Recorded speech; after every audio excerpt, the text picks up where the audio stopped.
الحمدللہ رب العالمین والعاقبۃ للمتقین والصلاة والسلام علی سید الانبیاء والمرسلین اما بعد فاعوذ باللہ السمیع العلیم من الشیطان الرجیم من ہمزہ ونفخہ ونفثہ بسم اللہ الرحمن الرحیم۔ کل کے سبق کے اندر حضرت آدم علیہ السلام کے متعلق بات ہو رہی تھی کہ جب اللہ رب العالمین نے آدم علیہ السلام کو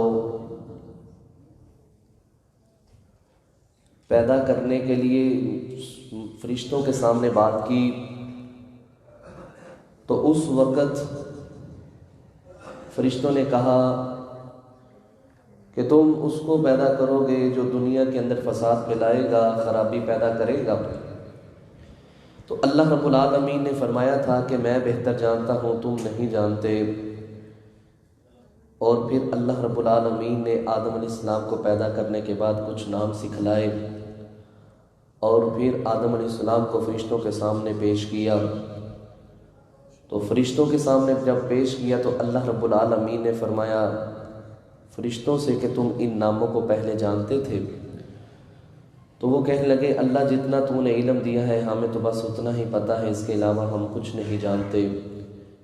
تو عالم غیب السماوات والارض، اللہ رب العالمین کہنے لگے میں ہی غیب کو جانتا ہوں زمین و آسمان کے۔ وعالم ما تبدون وما کنتم تکتمون، جو تم ظاہر کرتے ہو جو تم پوشیدہ کرتے ہو میں سب کو جانتا ہوں، مجھ سے کوئی بھی مخفی نہیں ہے۔ مجھے پتہ ہے کہ میں نے آدم علیہ السلام کو کیوں پیدا کرنا ہے، اس حوالے سے کل تک بات ہوئی تھی۔ آج کا جو سبق ہے وہ صفحہ نمبر 15 ہے اور آیت نمبر 34 ہے۔ آج کے سبق کے اندر بھی اللہ رب العالمین آدم علیہ السلام کا ہی تذکرہ کریں گے۔ جب آدم علیہ السلام نے ان کے سامنے نام پیش کیے نا فرشتوں کے سامنے، تو اس وقت پھر اب اللہ رب العالمین نے حکم دیا کہ آدم علیہ السلام تم سے افضل ہے، تم سے بہتر ہے، لہٰذا تم آدم علیہ السلام کو سجدہ کرو۔ جب سجدہ کرنے کا حکم دیا تو سارے فرشتوں نے سجدہ کیا سوائے ابلیس کے۔ ابلیس نے سجدہ نہ کیا۔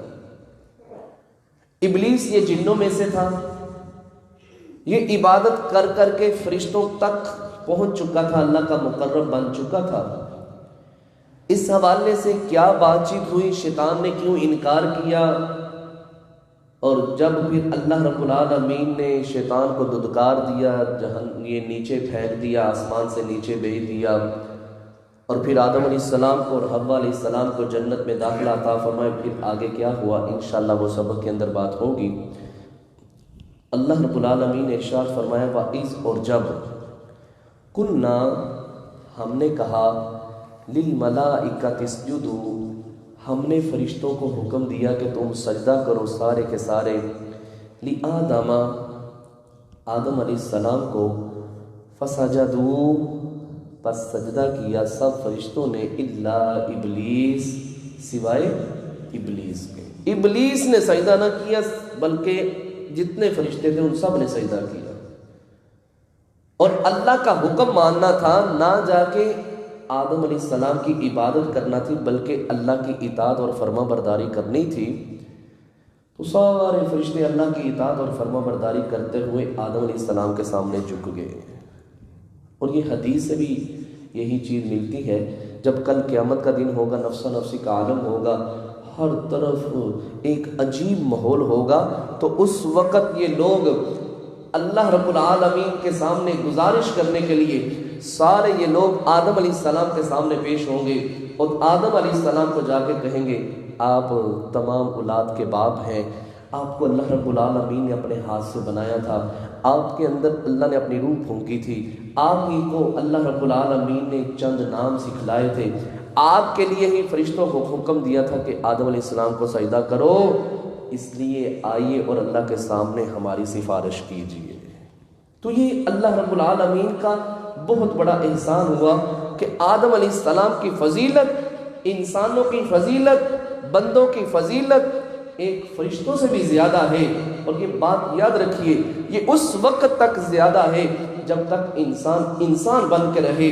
جب انسان اپنی حیثیت سے ہٹ جاتا ہے، اللہ رب العالمین قرآن پاک کے اندر سورۃ التین کے اندر کیا فرماتے ہیں؟ لَقَدْ خَلَقْنَا الْإِنسَانَ فِي أَحْسَنِ تَقْوِيمٍ ثُمَّ رَدَدْنَاهُ أَسْفَلَ سَافِلِينَ۔ ہم نے اشرف المخلوقات کے اندر انسان کو پیدا کیا، لیکن جیسے ہی اس نے اپنے مقام کو چھوڑ دیا، جس کام کے لیے اس کو پیدا کیا تھا، اللہ کی بندگی سے اس نے منہ پھیر لیا، فرمایا ثم رددناہ اسفل سافلین، پھر ہم نے اس کو جہنم کی گہرائیوں میں دھکیل دیا، اور پھر اس کی حیثیت یہ بن گئی، اس کا مقام یہ بن گیا، اولئک کالانعام بل ہم اضل، یہ انسان پھر جانوروں سے بھی بدترین انسان بن گیا۔ جب یہ انسان تھا تو اس کو فرشتے سجدہ کرتے تھے، اور جب یہ انسان نہیں رہتا، اس کے اندر سے انسانیت ختم ہو جاتی ہے، تو پھر یہ جانوروں سے بھی بدترین ہو جاتا ہے۔ تو فرمایا الا ابلیس، سوائے ابلیس کے مگر سب نے باقیوں نے سجدہ کیا۔ ابا، اس نے انکار کیا، واستکبر، اور تکبر کیا۔ اللہ اکبر، انکار کرتے ہوئے، تکبر کرتے ہوئے انکار کر دیا، کہنے لگا میں سجدہ نہیں کروں گا۔ دوسرے مقام پہ وضاحت کے ساتھ میرا رب کہتا ہے تو نے سجدہ کیوں نہیں کیا؟ ما منعک الا تسجد اذ امرتک قال انا خیر من خلقتنی من نار وخلقته من طین۔ اللہ کہتا ہے ابلیس تو نے سجدہ کیوں نہیں کیا؟ کہنے لگا اللہ تو نے مجھے آگ سے پیدا کیا ہے، اس کو تو نے مٹی سے پیدا کیا ہے، خیر، میں اس سے بہتر ہوں۔ آگ بلند ہوتی ہے، مٹی پست ہوتی ہے، میں بلند ہوں، مجھے تو نے آگ سے پیدا کیا ہے، لہذا میں تو نہیں سجدہ کروں گا۔ اللہ اکبر۔ اللہ نے فرمایا فَاخْرُجْ مِنْ إِنَّكَ رَجِيمٌ إِنَّ عَلَيْكَ اللَّعْنَةَ إِلَىٰ يَوْمِ الدِّينِ، نکل جا، تیرے اوپر قیامت تک کے لیے لعنت ہے، اور تو دھتکارا ہوا ہے، میری اس آسمان سے نیچے اتر جا، اس جگہ کو چھوڑ کے چلا جا۔ یہ اس نے چھوڑ دیا۔ اور یہ بات یاد رکھیے، اس دنیا کے اندر سب سے پہلا تکبر کرنے والا ابلیس تھا، اور اس تکبر کے متعلق نبی مکرم صلی اللہ علیہ وسلم کی بے شمار احادیث ہیں، ان میں سے چند ایک یہ ہے، نبی اسلام نے فرمایا جس کے دل کے اندر رائی کے دانے کے برابر بھی تکبر ہوا، وہ انسان کبھی جنت میں داخل نہیں ہوگا۔ اور تکبر ہے کیا؟ اس کی تعریف کرتے ہوئے نبی اسلام نے فرمایا حق کو ٹھکرانا اور لوگوں کو حقیر جاننا۔ حق کو ٹھکرانا کیا ہے؟ قرآن آ جائے، نہیں میں نہیں مانتا، حدیث آ جائے، نہیں مانتا، میرا باپ یہ کہتا ہے، میرا دادا یہ کہتا ہے، لوگ یہ کہتے ہیں، معاشرہ یہ کہتا ہے۔ نبی علیہ السلام ایک آدمی کے پاس سے گزرے، وہ بائیں ہاتھ سے کھا رہا تھا، نبی علیہ السلام نے فرمایا اللہ کے بندے کل بیمینک، اپنے دائیں ہاتھ کے ساتھ کھا۔ اس نے تکبر کرتے ہوئے کہا میرا دایاں ہاتھ کام نہیں کرتا، تو پھر نبی علیہ السلام نے فرمایا اللہ کرے تیرا کبھی یہ دایاں ہاتھ کام ہی نہ کرے۔ اللہ اکبر۔ صحابہ فرماتے ہیں ساری زندگی اس کا یہ ہاتھ اس کے منہ تک نہیں پہنچ پایا تھا۔ جب حق آ جائے اس کو ٹھکرا دے بندہ، یہ تکبر ہے۔ اور لوگوں کو حقیر جاننا، نبی علیہ السلام نے فرمایا ایک بندہ اپنے گھر سے نکلا، کالے رنگ کے بال ہیں، لمبی زلفیں ہیں، سفید رنگ کا لباس پہنا ہے، خوبصورت اللہ نے جسم دے رکھا ہے، لوگوں کے سامنے تکبر کرتا ہوا گزر رہا تھا۔ اللہ نے زمین کو حکم دیا، زمین شق ہوئی، اس کو اندر کی لے لیا، اور یہاں تلک کہ قیامت تک وہ زمین کے اندر ہی دنسایا جائے گا۔ تکبر نہیں کرنا میرے بھائی، تکبر نہیں کرنا۔ فرمایا وَلَا تُصَعِّرْ خَدَّكَ، اور تکبر نہیں کرنا۔ تو پہاڑوں کو عبور نہیں کر سکتا، اس زمین کو پھاڑ نہیں سکتا۔ سب سے طاقتور ذات اللہ کی ذات ہے، اور اسی کو تکبر بھپتا ہے، وہی اس کی صفت ہے الکبریا، یہ اسی کی صفت ہے اور اسی کو جچتا ہے، یہ کسی ابن آدم یا کسی انسان کے لیے نہیں ہے یہ معاملہ۔ تو فرمایا ابا واستکبر، اس نے انکار بھی کیا اور تکبر کیا، وکان من الکافرین، اور وہ کافروں میں سے ہو گیا۔ وقلنا، اور ہم نے کہا، یا آدم اسکن، اے آدم تم ٹھہرو، انتا تو، وزوجکا، اور تیری بیوی، الجنتا، جنت میں۔ اب معاملہ ختم ہو گیا، ابلیس کو اتار دیا، آدم علیہ السلام کی پسلی سے حوا علیہ السلام کو پیدا کیا۔ بعض مؤخرین نے لکھا ہے تفسیر ابن کثیر کے اندر کہ آدم علیہ السلام لیٹے ہوئے تھے کہ ابھی وہ بیدار نہیں ہوئے تھے کہ اللہ رب العالمین نے ان کی پسلی سے اللہ رب العالمین نے حوا علیہ السلام کو پیدا کر دیا۔ جب وہ بیدار ہوئے تو حوا علیہ السلام زندہ ان کے سامنے بیٹھی ہوئی تھیں، تو فرمایا انتا تو وزوجک الجنتا، اور تیری بیوی تم دونوں جنت کے اندر داخل ہو جاؤ، وَقُلَا، اور کھاؤ، مِنْهَا رَغَدًا، تم دونوں جتنا چاہو، حَيْثُ شِئْتُمَا، جہاں سے تم چاہو، جتنا چاہو اور جہاں سے تم چاہو، جتنے یہ پھل کے درخت لگے ہیں جہاں سے چاہو جب چاہو جتنا چاہو کھا پی سکتے ہو، لیکن ایک تمہارے لیے آزمائش ہے، وَلَا تَقْرَبَا، تم دونوں نے قریب نہیں جانا، هَذِهِ الشَّجَرَةَ، یہ فلاں درخت جو ہے نا اس کے قریب نہیں جانا، اس کے قریب نہیں جانا، اگر اس کے قریب گئے فَتَكُونَا، پس تم دونوں ہو جاؤ گے، مِنَ الظَّالِمِينَ، ظالموں میں سے، اپنی جانوں پر ظلم کرنے والے ہو جاؤ گے۔ میں اللہ بہتر جانتا ہوں کیوں ظالم کا لفظ استعمال کیا ہے، پھر تم بعد میں پچھتاؤ گے، لہٰذا تم نے اس درخت کے قریب نہیں جانا۔ اب آدم علیہ السلام، حوا علیہ السلام جنت میں داخل ہو گئے، فَأَزَلَّهُمَ الشَّيْطَانُ، اللہ اکبر، شیطان دشمن تھا، اس نے کہا اس نے مجھے اللہ کی یہ فرشتوں کی مجلس سے نیچے اتروا دیا ہے، مجلس سے نکلا دیا ہے، مجھے لعنتی قرار دیا ہے، اس کی وجہ سے کہنے لگے میں اس آدم کا پیچھا نہیں چھوڑوں گا۔ فَأَزَلَّهُمُ الشَّيْطَانُ، اس نے بڑے وسوسے ڈالے، آدم علیہ السلام کو پھسلانے کی بڑی کوششیں کی۔ اللہ فرماتے ہیں وہ آدم علیہ السلام سادہ انسان تھے، اتنے ہوشیار چلاک نہیں تھے جتنا مکر کرنے والا شیطان تھا۔ فرمایا فَأَزَلَّهُمُ الشَّيْطَانُ، شیطان نے دونوں کو پھسلا دیا، عنہا، اس جنت کے اندر، فَأَخْرَجَهُمَا، پس ان دونوں کو نکلوا دیا، مما کانا فی، جس کے اندر وہ دونوں حوا اور آدم علیہ السلام جنت کے اندر تھے، جہاں اچھی خوشی کے ساتھ زندگی گزار رہے تھے، اچھے طریقے سے رہ رہے تھے، اس جنت سے نکالنے کے لیے اس نے وسوسہ ڈالا۔ آدم علیہ السلام نے جا کے اس درخت کا پھل کھا لیا جہاں سے اللہ رب العالمین نے روکا تھا، فَأَخْرَجَهُمَا مِمَّا كَانَ فِيهِ، دونوں کو جنت سے نکلوا دیا۔ جب انہوں نے پھل کھایا، اللہ اکبر، یہ بعض نے لکھا ہے گندم تھی، بعض نے لکھا ہے کھجور کا پھل تھا، بعض نے لکھا ہے انگور کا تھا، لیکن ہمارے لیے یہی ہے کہ آدم علیہ السلام نے پھل کھا لیا۔ کون سا تھا میرا اللہ بہتر جانتا ہے۔ جیسے ہی پھل کھایا جنت کا لباس اتر گیا، اللہ، ننگے ہو گئے۔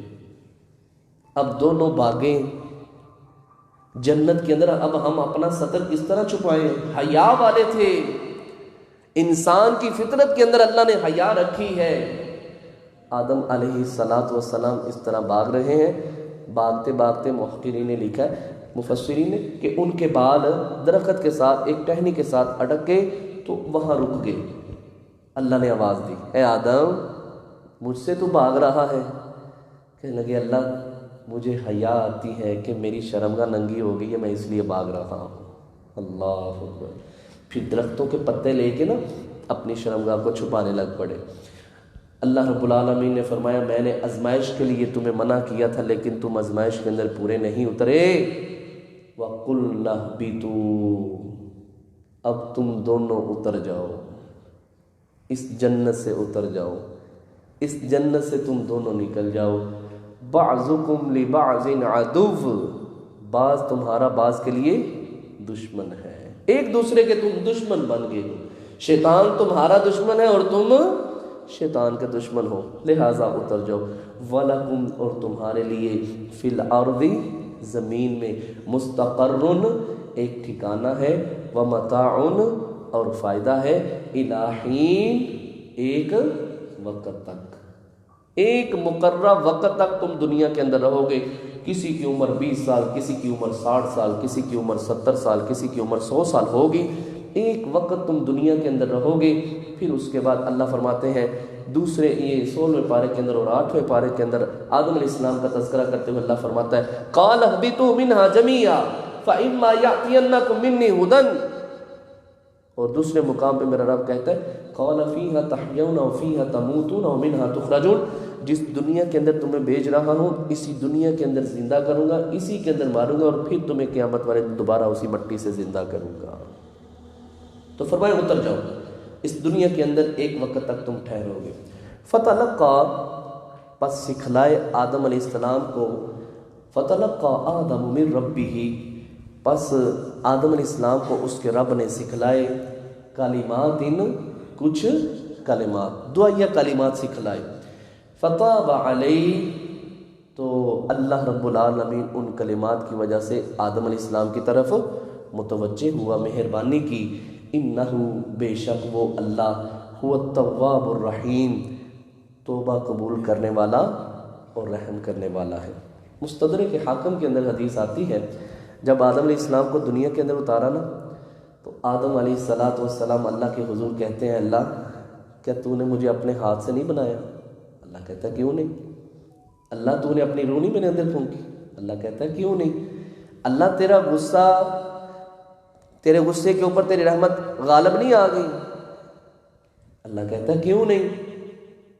تو آدم علیہ السلام کہنے لگے اے اللہ اگر میں اپنے آپ کو بدل لوں، توبہ کر لوں، اپنے گناہ کی تجھ سے معافی مانگ لوں، اے اللہ کیا تجھے مجھے معاف کر دے گا؟ اللہ کہتا ہے ضرور معاف کروں گا۔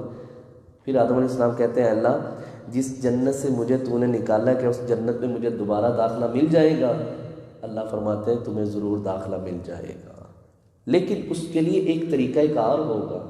اور یہ بات یاد رکھیے، شیطان اتنا متحرک رہا تھا، آدم علیہ السلام کا اتنا بڑا دشمن بن گیا تھا کہ آدم علیہ السلام عصر کے وقت جنت میں داخل ہوئے تھے اور غروب آفتاب کے وقت جنت سے اللہ نے نکال بھی دیا تھا۔ اللہ، اتنا بھی اس شیطان کو برداشت نہ ہوا۔ نبی اسلام نے فرمایا سب سے بہترین دن جس کے اندر سورج طلوع ہوتا ہے وہ جمعے کا دن ہے۔ اسی جمعے کے دن اللہ رب العالمین نے آدم علیہ السلام کو پیدا کیا تھا، اور اسی جمعے کے دن اللہ رب العالمین نے آدم علیہ السلام کو جنت میں داخلہ عطا فرمایا، اور اسی جمعے والے دن اللہ رب العالمین نے آدم علیہ السلام کو جنت سے نکال دیا تھا۔ تو یہ شیطان انسان کا جانی بھی دشمن ہے، ایمانی بھی دشمن ہے، ہر لحاظ سے دشمن ہے۔ قال الشیطان، یہ شیطان عدوٌ، یہ تمہارا دشمن ہے۔ اللہ بار بار فرماتا ہے، ہر مقام پہ اللہ کہتا ہے بچ جاؤ اس دشمن سے۔ اس لیے تو جب ہم خیر کا کام شروع کرتے ہیں تو کہتے ہیں اعوذ باللہ من الشیطان الرجیم، اللہ ہم تیری پناہ کے اندر آتے ہیں اس شیطان مردود سے۔ پھر آگے فرمایا قُلْنَا اهْبِطُوا، اتر جاؤ، منہا، اس جنت سے، جمیعاً، سارے کے سارے۔ یہ خطاب تو ہمارے ماں باپ حوا اور آدم علیہ السلام کو ہو رہا ہے، لیکن اس سے مراد آدم کی ساری اولاد مخاطب ہے۔ فرمایا سارے اتر جاؤ۔ فَإِمَّا، پس اگر، يَأْتِيَنَّكُمْ، آئے تمہارے پاس، منی، میری طرف سے، ہدن، ہدایت، میری طرف سے کوئی کتاب، کوئی صحیفہ، کوئی نبی، کوئی رسول، کوئی پیغام لے کے آنے والا ہوا تو تم نے اس کی اتباع کرنی ہے، اس کے پیچھے چلنا ہے، اس کی بات کو ماننا ہے۔ فرمایا فمن تبعا، پس جس کسی نے پیروی کی، ہدایا، میری ہدایت کی، جس نے نبی کے رستے کو اپنا لیا، جس نے اللہ اور اس کے رسول کے حکم کو مان لیا، جس نے اللہ اور اس کے رسول کے فیصلے کو مان لیا، جس نے اپنی خوشی اور غمی اللہ اور اس کے رسول کے حکم کے تابع کر دی، فرمایا فلا خوف، پس نہ کوئی خوف ہوگا، علیہم، ان کے اوپر، قیامت والے دن، ولا ہم یحزنون، اور نہ ہی وہ غمگین ہوں گے۔ خوف کس بات کا؟ وہاں کوئی سایہ نہیں ہوگا، اللہ ان کو اپنے عرش کا سایہ نصیب فرمائے گا، سورج بالکل نزدیک ہوگا، یہاں تک کہ انسان اپنے ہی پسینے کے اندر ڈبکیاں لگا رہا ہوگا۔ وَلَا هُمْ يَحْزَنُونَ، غم کس بات کا؟ کہ جو سابقہ زندگی دنیا کے اندر گزار کے آئے ہوں گے اس کا کوئی غم نہیں ہوگا، بلکہ اطمینان کے اندر ہوں گے، کہیں گے ہم نے جو زندگی گزاری ہے اللہ اور اس کے رسول کے حکم کے مطابق گزاری ہے، اللہ اور اس کے رسول کی اتباع کرتے ہوئے گزاری ہے، اللہ کی عبادت کے اندر گزاری ہے، اللہ کے ساتھ شرک نہیں کیا، نبی کے ساتھ ہم نے دھوکہ نہیں کیا، ہم نے جو بھی اعمال کیے ہیں بالکل ٹھیک کیے ہیں۔ اللہ فرماتے ہیں لا خوف علیہم ولا هم یحزنون، نہ کوئی ان کے اوپر خوف ہوگا نہ وہ غمگین ہوں گے۔ آخری بات والذین، اور وہ لوگ یہ تو ان کے متعلق فرمایا نا جو اتباع کریں گے، پیروی کریں گے اللہ اور اس کے رسول کی، ان کے اوپر یہ معاملہ نہیں ہوگا، نہ خوف ہوگا نہ وہ غمگین ہوں گے۔ لیکن مگر وہ لوگ والذین، وہ لوگ کفروا، جنہوں نے کفر کیا، جو اس ہدایت کی اتباع نہیں کریں گے، جو اللہ اور اس کے رسول کے اوپر ایمان نہیں لائیں گے، جو اللہ اور اس کے رسول کے حکم کو نہیں مانیں گے، فرمایا وہ کافر ہوں گے، انکار کرنے والے ہوں گے۔ والذین، اور کفروا، جنہوں نے کفر کیا، وکذبوا، اور جٹلایا، بآیاتنا، ہماری آیات کو، اولئک، یہی وہ لوگ ہیں، اصحاب النار، جہنم میں جانے والے، ہم فیہا خالدون، یہ اس جہنم کے اندر ہمیشہ ہمیشہ رہیں گے۔ کل قیامت کا دن ہوگا، اللہ رب العالمین مینڈے کی صورت میں موت کو لائے گا، اور پھر اپنے ہاتھ سے اللہ رب العالمین اس کو ذبح کر دے گا، اور پھر ایک منادی کرنے والا اعلان کرے گا، اے جنتیوں، آج اللہ رب العالمین نے موت کو بھی موت دے دی ہے، جنتی جنت میں ہمیشہ رہیں گے، اور جہنمی بھی ہمیشہ جہنم میں رہیں گے۔ نہ جنتیوں کو کبھی موت آئے گی، نہ ہی جہنمیوں کو کبھی موت آئے گی، نہ جہنمی جہنم سے نکالے جائیں گے، نہ جنتی جنت سے نکالے جائیں گے۔ یہ جو اللہ نے لفظ استعمال کیا نا، ہم فیہا خالدون، یہ جب موت کو بھی موت آ جائے گی، پھر جہنمی جہنم سے کبھی نہیں نکالے جائیں گے۔ اللہ سے دعا کیجیے اللہ رب العالمین ہم سب کو جہنم کے عذاب سے محفوظ فرمائے۔ تو یہ تھا میرے بھائی آج کا سبق، جس کے اندر اللہ رب العالمین نے شیطان کے متعلق بات کی ہے کہ اس نے تکبر کرتے ہوئے سجدہ کرنے سے انکار کیا، اور یہاں آخری گزارش یہ بھی یاد رکھیے کہ یہ تعظیمی سجدہ تھا، کوئی عبادت کے لیے سجدہ نہیں تھا۔ کسی کے غیر اللہ کو سجدہ کرنا یہ شرک ہے، اور اللہ شرک کی دعوت حکم نہیں دے سکتا، یہ تعظیمی سجدہ تھا۔ یہ پہلی امتوں کے اندر بھی تعظیمی سجدہ چلتا رہا ہے، لیکن امت محمدیہ کے اوپر یہ حرام ہے۔ جب معاذ بن جبل رضی اللہ تعالیٰ عنہ یمن سے واپس آئے نا، تو آ کے کہنے لگے اللہ کے نبی صلی اللہ علیہ وسلم، میں نے وہاں دیکھا ہے کہ وہ لوگ اپنے علماء کو سجدہ کرتے ہیں، تو اللہ کے نبی صلی اللہ علیہ وسلم ہم بھی آپ کو سجدہ نہ کریں؟